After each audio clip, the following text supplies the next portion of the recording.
Hey there, good looking. I'm so glad that you came to my kitchen today because we got so much to do because we're doing home for the holidays.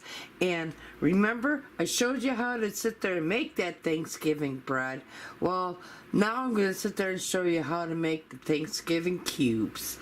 Now, take our freshly baked loaf of bread, put it on your cutting board. You're going to want yourself a bread knife and go ahead and slice up some bread.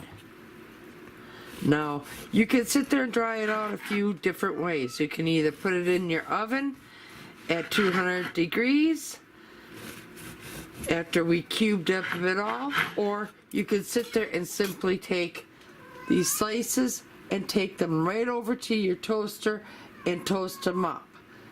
Whichever way you want to go, you'd go that way. But I'm going to sit there and take the other way because I'm just not going to sit there and take the sliced bread like this.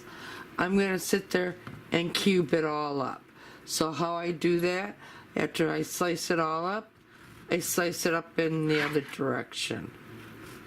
And I give it about 1-inch cubes.